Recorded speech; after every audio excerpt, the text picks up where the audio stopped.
Hello and welcome to Sober and Smiling SAS podcast held at Halton Hill on Thursdays on Drummond Road. My name's Jamie and I'm also with Liam. Hello. And Nick tonight. Hello. And tonight we're going to be talking about How and why. how and why. So we're going to be telling you how we probably some of us became addicts, why we're addicts, and see what you think. So who wants to start? Yeah, I'll kick us off. Who are you? Who am I? Who are you? Start the Liam. fight, that is. Yeah, I'm Liam and I'm an addict. Hi, Liam. How and why? It's a good topic actually. I first of all, I believe that I was born an addict. I believe that there's something within our brains we're wired up differently. I believe that I think differently. I move differently, really. So going off the back of that. I think I had a pretty good upbringing, to be honest. I can't really complain about that. I was spoiled as a child. But I think when I went through all my teen years and my school years, I was very severely bullied, just for being the dork really and this overweight kid in high school. And I just think that kind of maybe sparked something off for me, and filled me with the fear, constantly wanting validation, constantly wanting to be liked, always moving in and out of circles of friends, and just showing off all the time because I was compensating for that I was actually that little scared kid inside, so always out to make people laugh and just be the class clown really. So fast forward a bit, I kind of went on and so I think as I got older, that fear and that anxiety and the insecurity and everything was building up inside me, and it wasn't until my mid-20s when I really got into the alcohol side of it, the drink side of it, and obviously the substances came along. And it was kind of like as soon as I found the cocaine, it was like a little superpower in I had in my pocket, and it was, for me, it was, first of all, it was party with problems, then problems for me.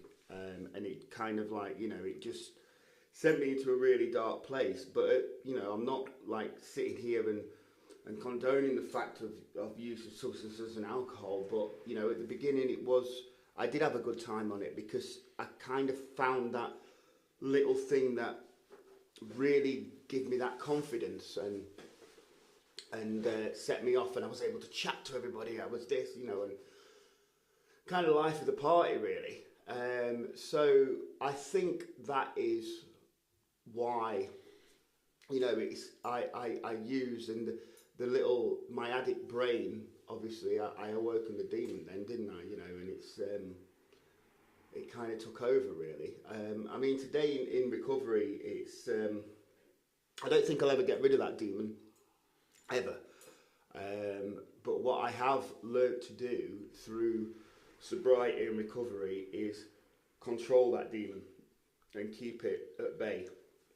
But I'm always aware that it's there. So, as soon as I take a drink or anything enters my body, I'm off. So I can't go there, and life in sobriety is second to none really. I'm really feeling it now. At my point in my sobriety, I found my flow, and I just think, if you need alcohol and drugs to have a good time in life, you're bloody doing it wrong, man. That's how I see it. So kind of going off a bit, but the whole topic of this podcast is is it how and why we said? Yeah. How and why. That's how I got onto it and why I got onto it, and I just think it was just basically to keep all my fear and anxiety and insecurities all at bay. Do you know what I mean? It kind of like was there to, well, at the time I thought it was there to help me, you know, and I was like, you know, this is I've found the golden ticket here, but really I hadn't. We all know that. But at the time you don't think it like that, do you? So yeah, mine is built on fear, anxiety, insecurity, constantly looking for validation all the time. And today in sobriety, I don't have any of that. You know, I don't have any of that. I'm not out to prove to anybody. I'm just here and I'm doing this for myself, you know. So yeah, that's really it, guys, where I'm at. Thanks. Yeah. Yeah, thanks, Liam. I relate a lot to you. You know, I'm a big believer that I was, you know, born, you know, with this kind of addict brain. You know, and I also got, you know, really bullied at school from primary school all the way to secondary school. And not, you know, it's because I was so big for my age. You know, I was always picked on by other people, older, and there's always people that was older than me. And I didn't know how to fight back, so I didn't have a father in my life, so I was kind of brought up without that side really. But you know, I still am now. I'm like a big teddy bear really. I've not got like a nasty bone in my body. I mean, don't get me wrong. If I get mad, I can. Yeah. But it takes me kind of a lot to get mad, and I never know how to look after myself really. And I just kind of took it all the time. But I do agree with what you've said, because. You know, for me, I felt like I never fit in at school really. You know, always felt left out. And then when I started, you know, drinking at 14, you know, I felt like I, you know, fit in because it gave me confidence and it made me daft. You know, and people like that. You know, because it did. You know, I mean, I don't get aggressive. I just turn into like this stupid daft. Yeah. Big banana, do you know what I mean? That's exactly like, and talkative and lovable. Yeah, lovable. Yeah, wanting to be centre of attention. Yeah, and you know, and that's kind of how I went through for a long time. And obviously, you know, everyone tries different drugs, you know, as you get older, and you know, it just kind of progressed on from there. But as to where a lot of my friends got married and had kids and grew up, I was just kind of growing into it. But you know, it was a party drug for me. You know, to start with, it was sociable, and you know, and one thing I used to love was stood around someone's island at 4 o'clock in the morning talking absolute bullshit, putting the world to rights. Yeah, everybody becomes a politician. Yeah. I absolutely love that. You know, and and I did have some good times, but the last. You know, when I turned 40, when I should have grown up, because I was that person that said, when I have kids, I'll stop. When I get married, I'll stop. When I turn 30, I'll stop. In the new year, I'll stop. Yeah. You know, and it was just getting worse and worse. And I look back now, and I ended up hanging around with people 10 years younger than me because they was in that party scene. It's so crazy how we're the same. We are so literally just like manipulating people I was knocking about with. So I mean, I always had that excuse, well, he's worse than me, everyone does it, I'm not as bad as him. But then when you got with the younger ones, because you was older, you was like the leader. Yeah, and everyone kind of looked up to you. Everyone wanted to feels like you're the example. This is how you do it, lads. Come on, I mean, I'm the legend status. Back in the day. That's where the Godfather part. That's where it gets really scary, because then you're doing it, they're following you, and it's kind of becoming the norm then, isn't it? Yeah. So it's like, well, this is fucking normal. Yeah. This is what we're meant to be doing, and it's like, actually, no, it's really not, isn't. Yeah. You know. But like you say, a lot of people, you know, a lot of kids will just try and experiment with it, and then they grow out of it. Where I never did, and I know it's because obviously I've got that, that addict brain, that addict mindset. And when I look back, as a child, before the drugs and alcohol come in, I was that kid that was never happy with what he wanted. I always wanted more, always obsessing over getting a new toy or gadget that was coming out. Yeah. And obviously that continued into drink and drugs. Mm-hmm.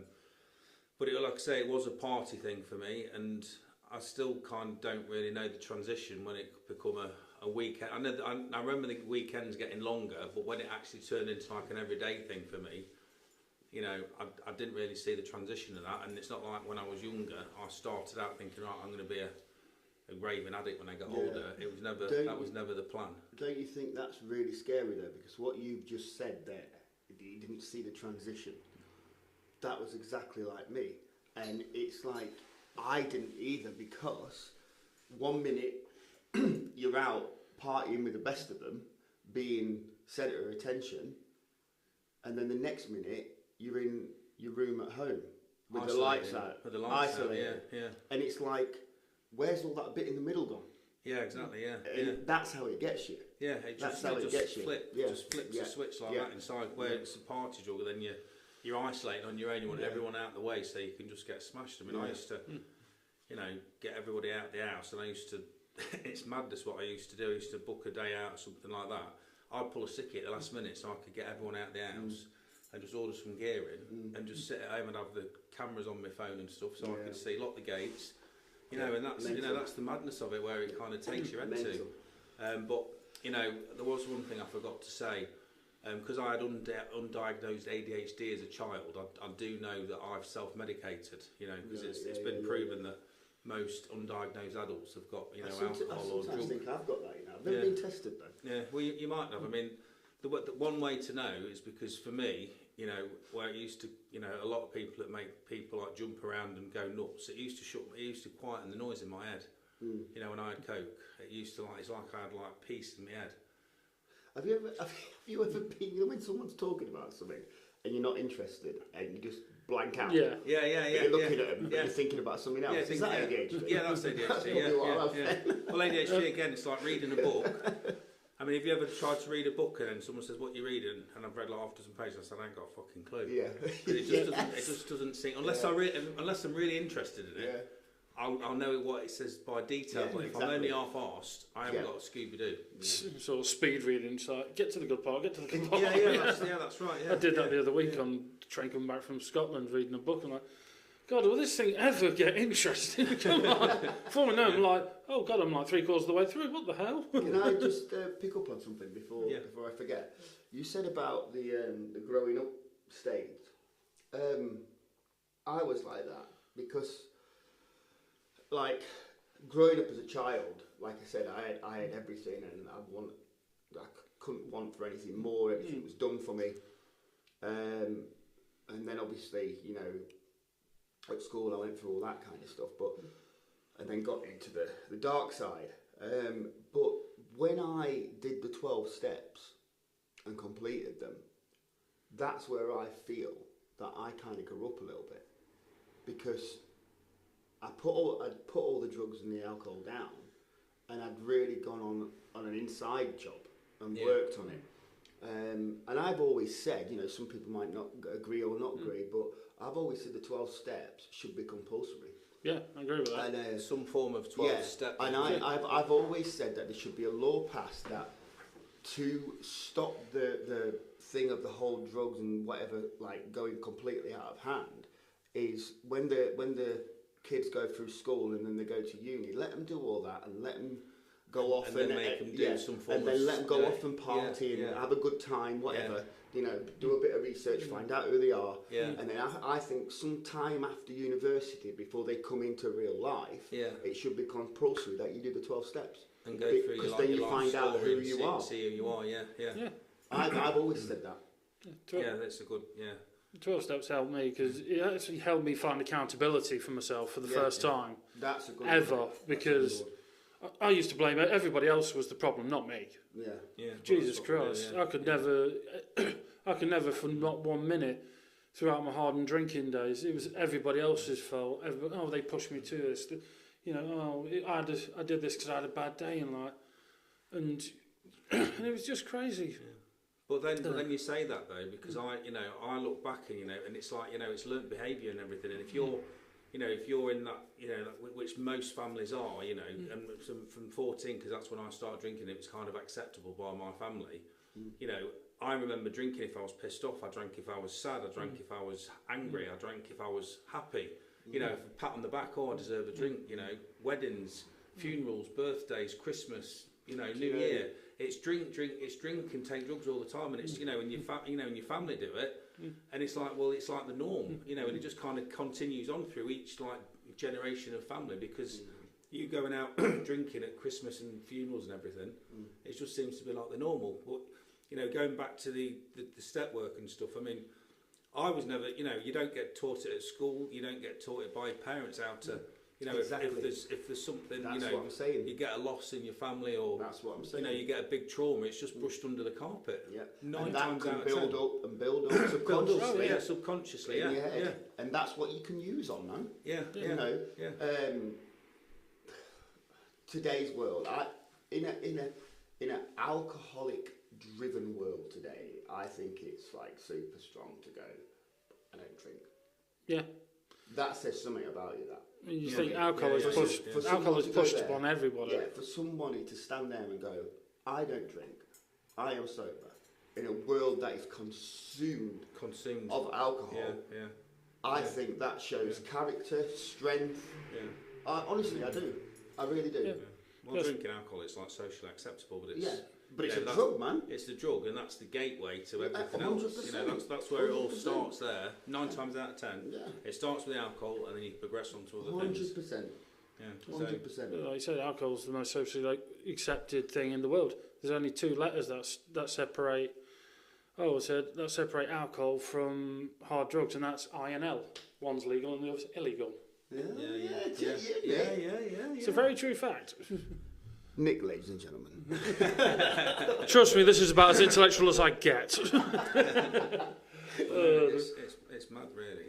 But you know, I'll stand by that. You know, because you know it's you've got to do this at school, do that at school. But you know, there should be a classroom when you were younger to Yep. teach you how to deal with death and deal with traumas and I all that think- sort of I stuff, think- because you just hold it all in, it gets pushed under the Yeah, carpet by mate, your you're parents, so right. and it just escalates and escalates and escalates, and that's kind of sets you the foundation of who you're going to be, because you don't ask anybody because no one talks Yeah. about it. Yeah.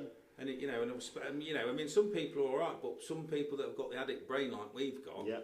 that's like, because it's like a fine wire, and I think, you can have that demon inside you, but it's something like wakes that demon up, and then then it's Yeah. kind of game over. When that demon's awoken, mate, it's opening Pandora's box. And Yeah, You know, it's like you don't want to do that kind of thing. But I do honestly believe that everyone should do this 12 steps, but I don't think they should do it too early. No. I'm not sitting here and condoning people to go out and drink and take drugs at all. But I think they should, in the teens, they should experience a bit of life and go to a few parties, You've got to live. go to a few parties, experience a few things You've got first, to live, yeah. then do the 12 steps. Yeah. But like I say, I mean, I know the 12 steps have saved thousands of people, but they don't look attractive to the younger crowd. So maybe like a revamped, modern version of the 12 steps for younger people. Yeah. That might be something like that would be I think a good idea. But You also got to think with young people, they don't think, what you do, because they think, it's the naivety of youth. Like, I always remember saying to myself when I was about 18, 19, I knew, sort of even back then, I had a bit of a drink problem.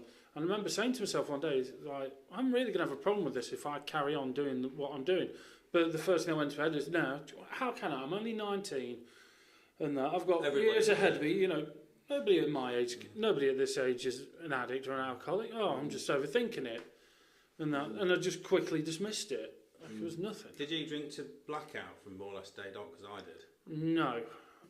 I was literally 14, and I remember waking up covered in bloody love bites and stuff. Not knowing where the hell I was. No, tell her, I think I did. More or less day dot that was. I think I did once or twice during my teens and my early 20s, but no, my blackouts came. God, when I hit my 30s, it was almost like a weird transaction. Weird transaction, but then also by that point, I was really just hammering the vodka like it was going out of fashion, like you two were saying earlier about you don't know where the transaction was, because at one point I was just a social drinker, even though I worked behind bars and that. I was still a social drinker in the off time. Then all of a sudden, before I know it, I'm sort of walking around the streets and stuff like that, just necking litres of vodka, and I can't even tell you where that point was, where that change happened. See, going back to the how and when, or why, how and why that we're talking about, it's I think it's all built. It's personal to somebody else, but I to everybody else, sorry. But I think it's all built on fear and insecurity, anxiety, not feeling good enough, looking for validation. You know, I mean, I know a few people out there in the world that are not addicts and they drink, right? But they pretty much drink every day, but they can put it down and go home. Whereas if I was in a pub somewhere and drinking, I'd be off to somewhere. I'd probably go missing for 4 days. Do you know what I mean? You know, 1 pint turns into 5, and then probably about 4 bags, and then I'm off for a week. See you later. See you later. Oh, great. But these people who drink, for me, I might sound a bit silly here, but they're sat there and they're drinking, or they have 2 bottles of wine at home. Yeah, I'm great. I'm all right, me. I'm fine. My life's good. But are you though? Do you know what I mean? Are you? You've got to. There's something going off in order for you to wanting to get pissed all the time. Yeah. So, you know, there's something not balanced in your life. It's like, but they're not being honest with themselves, are they? Exactly. Because I know. You understand what I'm saying? Yeah. Because I see, you know, I've got people that come and see me, and you know, and it's the guy that's got the problem, but they says, well, the wife drinks every night, and I've said, you know, it'll be Andy if you can stop drinking while. You know, to give them like a fighting chance, and so I ain't got a problem though. So what then? We'll try and stop for a couple of weeks then. Yeah. And they can't do it, you know. But but they haven't got a problem, but they're not, like I say, they're not taking accountability. Yeah. When someone says, "What's it like to be an addict?" You said that one thing that time about the phone. Yeah. Right. If you want to know what it's like being an addict, put your phone down for like 2 or 3 days. Don't look at it and don't touch it. I guarantee you'll get the itches. But you can listen to the messages and the calls. And you're not allowed to look who it is. And you like, oh, I need to get to my phone. Yeah. That's what it's like. Exactly. You know, if you don't 24/7. If in our heads, if you do not have a routine and you do not keep it in control. Yeah, that's exactly what it does. Yeah. That scratch just gets harder and harder. No, it's true. But no, get back to something you were saying a minute ago about people who can go in and just drink normally. I've known people like that who can sit and just bury 6-7 pints a night and just go home. And go home. It's incredible. They'll do it every night, and they just get up in the morning and go around and do it. Like that's all literally they will have. And but they say they've not got a problem though. But I guarantee you, if you say don't drink for a month, then that's when you know you've got an issue. Behind closed doors. And to be fair, I was like that for quite some time. I could sort of sit on four pints a night because a lot of my family used to do it. Well, my family used to do it, and they could just have so many, then just go home, and they'd be fine with it.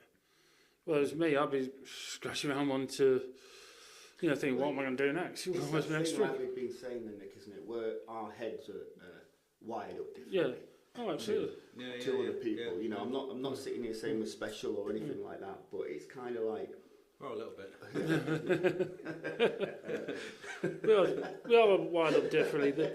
But it's kind of like, if you get that, any form of substance in us, oh no, well, you're off. Yeah, but like I said, and you can't put it down. No, and I've got friends that can, say someone's rang up and said, I've got some really good gear, do you want some? And it's like a Monday or Tuesday. They can buy it on Monday or Tuesday and save it for the weekend. I can't do that because in my head I'd be saying, I'll just try it and see what it's like. I'll just have a little bit. And that's it, buff, gone. Like that. No. Someone said to me, here's a litre of vodka, wait till the weekend. No guarantee you, give it an hour and it's gone. It will not. It sets off that. But do you know what's mad? Right? Going back again and saying why and how we used about all the fear and stuff. It's like, I've been a serial relapser. I've been in and out until something finally clicked. I was in for a few months and went back out and did some more research and blah blah blah blah blah. But what's mad is, say I got some time under my belt and then I thought, I can do this, right? During that time, I'd finally got all my fears and my anxiety and everything settled, and I was like feeling good, and I thought, do you know what, I can probably blah blah. As soon as I went back at it, all that fear and shit came back. And I started doubting myself. Yeah, But you know what I mean? So you can't do that shit. Isn't it mad though? Like you could be like 6 months, a year clean, and then all of a sudden that little voice goes, "You'll be alright having a little bit now. Yeah. You sorted." But again, that's insecurities. That's insecurities. Just have a little bit. Yeah. Just have a little bit. You'll be fine. Don't need it. And it doesn't work. work. It doesn't end like it. It doesn't As work. much as my head, you know, my whatever my head says to me, I can't listen to it. You know, and it's. I think alcohol should be made legal. Illegal. Illegal. It's illegal. It's a good idea, but the problem is you'll just bring back bootlegging and stuff like that. It will turn into like what drugs is. You'll just get people doing it on the black market, and then you're going to have to lock up people for doing alcohol. The thing is that makes that worse is it's ready available to everybody. You can go into any garage, any shop. Yeah, well, do you know what I was thinking? You know, and I still think it now. Although it doesn't bother me, I don't think you should be able to have, you know, because the amount of times I've gone into like the spa or something like that, adamant I'm not going to get any, and then you stood in a queue waiting there. By the time you get to the front of the queue, you've seen the vodka. And Do you know, like the cover for cigarettes? Yeah, I was just about to say that. Yeah, I was going to say the same. They should cover have them behind alcohol. shutters. Because it kind of because it's all really that split thing like fuck it, press the fuck it switch, exactly. get one, and that's it. You're committed and you're done. Yeah, exactly. But I think alcohol shouldn't be like, you know. It should only be sold at certain times of the day, and it should be like hidden. Yeah. You know, like cigarettes are. Well, that's what led me down the wrong road last time I went on a bit of a binge. It was like I didn't have any substances or anything like that, and I thought I could run the show again, and I had a few sips of vodka and coke, and that was it. I was off. Yeah. Back on the substances, back on the thing, back on that, because that just opened up the floodgates. Because that's the gateway. That is the gateway. Yeah. You know, so. Yeah. Do you know what one thing that really blew my mind that they told me in rehab? I think it was the first time I ever went in, and they said, because I say to my wife, I said, right, I'm going out for a couple of pints. That's when I used to go to the bar. Yeah. I promise I'll be home at 9 o'clock. Right? I'd swear on my life. 5 days later. I'd swear on the kids' life, right? I'd go out. And next thing I know, it'd be like another couple of days later thinking, what the fuck's wrong? Why can't I just go home like a normal person? And I used to beat myself up about it all the time, but they said in rehab, and it's like a proven fact, at that time when I was saying that I promise, I'd have passed a lie detector test because I was going home. And as soon as I've gone out and put that first drink or substance on, it's game over. Game over. That's mad, isn't it? And it kind of made me feel a bit better because it made me realise that it's not my fault, you know? Yeah. Because I used to blame myself, but it's now I'm educated and I know that I'm allergic to alcohol or mind-altering substances. As soon as you have that first drink, it's like almost euphoric. Well, it must be the 10th drink I've had something like that. It's not. It's that first sip. The first sip. You know, it's mental. Yeah. As soon as you have that first sip, and I can testify. The first time I ever had drink in my life, I was well away. I just was fascinated, like wow, because I had to go in a little bit of my how and why was. I always had suffered with massive self-confidence problems. Always did. Pretty much like you two. I can't say anything about my home life. I've got two of the loveliest parents alive. Brother's a bit of an arse at times, but I love him to bits. And I was a massive kid. I was like drastically overweight, and I just had no self-confidence. And again, like you guys, I was sort of part of a bit of an outcast with a lot of in the like school terms.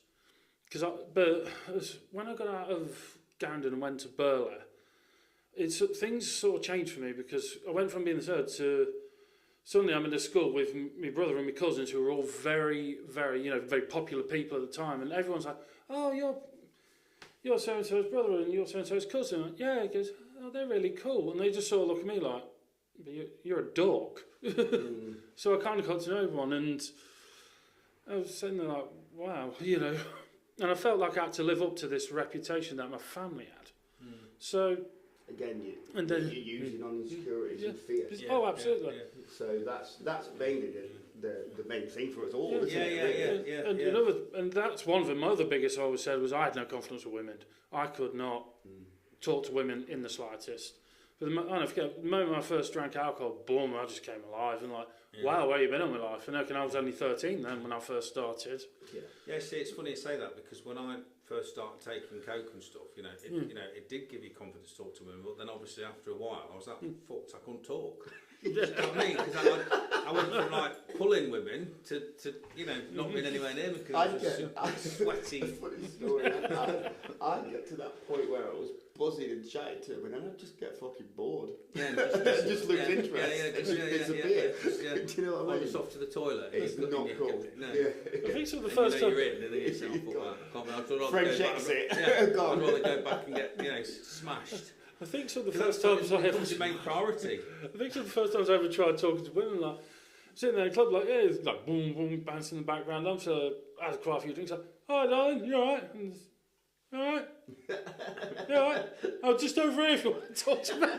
So what it had Blown done, out completely. So what it had really done, right, is alcohol had played a waddle on you there. Oh, hell yeah. It had helped you with your confidence that you're struggling with, but give you a bit of overconfidence. Yeah. There's no happy medium with the bastard, I swear. So yeah, I think. I remember. So I think the whole thing here is, well, I think, and what I don't know what you think, but is fear, insecurities, validation, anxiety, traumas, just everything that is accumulated in our brains. That we've kind of gone system overload. Chuck it to the back of your head. Chuck it to the back of your head. Found the substances to numb it out. To numb it out. Yeah. And then we've just kind of not been able to put that down because it's a coping mechanism for us. And because there's that many things that's happened and that you've dealt with, you've just got a noisy head and you don't just really clear know. It, get rid of it, clear you it know, off, kind of like. Because you don't feel sat comfortable. It's in kind of like silence it's kind of like a computer, isn't it? You take all them feelings and then just put them in a little file for a bit. Yeah. Do this. Yeah. And it doesn't get rid of them. It just kind of buries them. Yeah. And then that's when we found recovery, we found the 12 steps, and we've dealt with them. You've dealt with them files, and you we close the don't tabs down. Exactly. it helps you deal with it on an adult level, Yeah. and that because you can appreciate. You know, you can appreciate the things you've sort of done. Well, appreciate them. That's the wrong sentiment. You understand the things you've done, and you're trying to do better. And not make those mistakes again. Exactly. But then you have to do the stuff. You know, you have to kind of do your routine and do stuff on a daily basis. If you don't, all these little bits start to add up in your head again. You know, and then you get a noisy head because it's not having a noisy head for me now is like it's amazing. Quickly before we close it all, it's a weird one for me because many people have asked me, do I regret what I've done in the past? And it's a kind of a double-edged sword. Interesting question. It's a kind of a double-edged sword because yes, if I knew what I knew now, I probably could have got it a bit earlier and done something about it. Maybe, I don't know. But then I look back and I go, do you know what? Sounds really weird, but it's made me who I am. And I do regret going into it as I did, you know, because it was my choice. You know, nobody made me pick up that drug or drink. That was my choice to deal with my traumas, right? Yes, well, the first bit was your choice. Yeah, exactly. You didn't know until I understood my addict behaviour. This is, but then I kind of I do regret that, but I don't, because I've been through all that. I've been through that chapter in my life, and it's made me who I am today. It's made me a stronger, smarter, to a certain extent, person. I agree with that. 100% agree. I wouldn't, I know I've had some like dark times and stuff, but I've had some fun as well, and I wouldn't change it because I wouldn't be the person. I might not be sat here now. Exactly. If I didn't. Oh, definitely. I think that with me, there's a certain level of regret. I regret some of the things I've done, but I also believe that you can't sit there and regret everything, because if you do, you will dwell on it. And once you, as we know, when you start dwelling on those things and those things creep in the back of your head, that's when it starts bringing you down, making you feel miserable, and that. And they can come on and off like waves. Sometimes you'll be sitting there and the lightest thing can annoy you. Then all of a sudden, this is what happens to me sometimes. How can be sat there and this little thing annoys me, and all of a sudden something comes out of nowhere like, you did this thing like 10 years ago. You should be ashamed of yourself. I do that all the time. What the hell? All the time. I mean, So yeah. No, cool. Yeah.